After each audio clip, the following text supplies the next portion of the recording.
बॅनरचा विजय असो।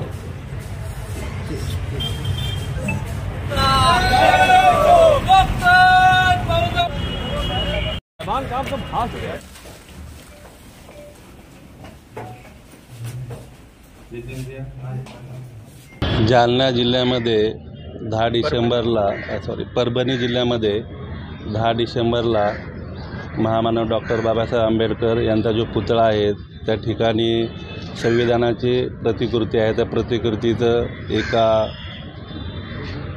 जातीवाद्याकडून प्रतिकृतीची विटंबना करण्यात आली। त्या संदर्भामध्ये परभणी जिल्ह्यामध्ये संपूर्ण आंबेडकरीवादी अनुयायी हे रस्त्यावरती उतरले आणि त्याला विरोध केला। या संदर्भामध्ये आज आम्ही प्रांताधिकारी यांना निवेदन सादर केलेलं आहे की जो आरोपी आहे त्याच्यावरती देशद्रोहाचा गुन्हा दाखल झाला पाहिजे।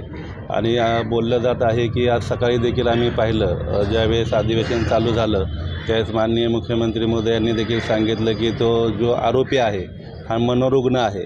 परंतु आमचं असं ठाम मत आहे की तो मनोरुग्ण नाही आहे। कारण का आपण पाहतो की ज्यावेळेस अशा घटना घडल्या जातात त्यावेळेस याला मनोरुग्ण या ठिकाणी ठरवलं जातं आणि ते प्रकरण दाबलं जातं। परंतु आमचा ठाम विश्वास आहे की ती जी व्यक्ती आहे त्याच्यामागे कोणीतरी सूत्रधार आहे आणि ते त्याला करायला लावलेलं आहे। आणि महाराष्ट्रामध्ये अशांतता पसरवण्याचं काम काही जातीवादी धर्मांध शक्तीकडून केले जात आहे।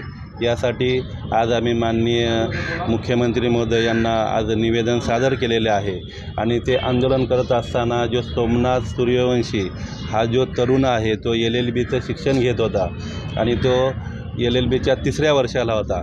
परंतु आंदोलन करत असताना तो आंदोलनामध्ये देखील नव्हता, परंतु त्याच्यावरती ज्या पद्धतीने पोलिसांकडून त्याला गुन्हा दाखल करून त्याच्यावरती जे PC घेतल्यानंतर त्याला जी मारहाण करण्यात आली त्या मारहाणीमध्ये त्याचा दुर्दैवी असा मृत्यू झालेला आहे।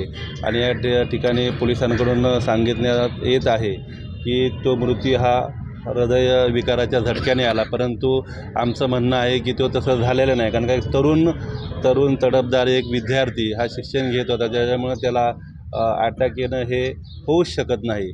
त्याच्यामुळे आमची अशी मागणी आहे की जो मृत्यू झालेला आहे त्या संदर्भामध्ये CID चौकशी व्हावी आणि जे संबंधित पोलीस अधिकारी असेल की त्यांनी खऱ्या अर्थाने कायद्याच्या दृष्टीने पाहिलं पाहिजे होतं प्रकरणाकडे। परंतु तसं न करता अमानुषपणे त्यांना मारहाण केलेली आहे, त्याचा मृत्यू झालेला आहे। तर तो जो पोलीस अधिकारी आहे त्याला देखील निलंबन त्याचं करावं आणि त्याला बडतर्फ करावं सेवेतून। कारण का असे जर अधिकारी असतील तर निश्चितच महाराष्ट्रात सुरक्षित राहणार नाही। त्याच्यामुळे त्या अधिकाऱ्याला निलंबन करावे।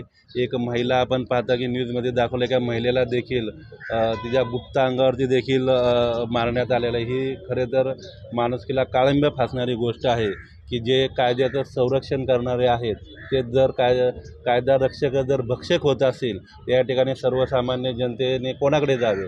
मग ही जी दुर्दैव घटना घडत आहे आणि त्याच्या पाठीमागे आमचं ठाम मत आहे की याच्या पाठीमागे कोणीतरी सूत्रधार आहे आणि ह्या महाराष्ट्रातील शांतता, या देशामधील शांतता बिघडवण्याचं काम करत आहेत। परंतु आम्ही आंबेडकरवादी जे विचाराचे लोक आहोत, या आंबेडकर विचारी म्हणजे सर्व जाती धर्मातील लोक जे खऱ्या अर्थाने संविधानाला मानतात ते सर्व लोकांची या ठिकाणी मागणी आहे की जे दोषी आहेत त्यांच्यावरती कठोरातली कठोर कारवाईची शिक्षा झाली पाहिजे आणि जेही आरोपी आहेत त्यांच्यावरती सक्त अशी फास्ट ट्रॅक कोर्टामध्ये त्यांची केस चालवून त्यांच्यावरती गुन्हे दाखल करून लवकर त्याचा निकाल लागला पाहिजे अशी आमची मागणी आहे या संदर्भामध्ये। आणि आज आम्ही रिपब्लिकन पार्टी ऑफ इंडिया एकतावादी या पक्षाच्या वतीने आमचे शहर अध्यक्ष असतील बादशाहबाई, आमच्या या ठिकाणी दाटेसाहेब असतील, उद्धव मामा, सर्वच पक्षाचे वरिष्ठ पदाधिकारी असतील, आमच्या भिवंडी शहरातील सर्वच पदाधिकारी यांच्या वतीने आज माननीय प्रांताधिकारी भिवंडी यांच्यामार्फत मुख्यमंत्री यांना आज आम्ही निवेदन सादर केलेलं आहे आणि लवकरात लवकर या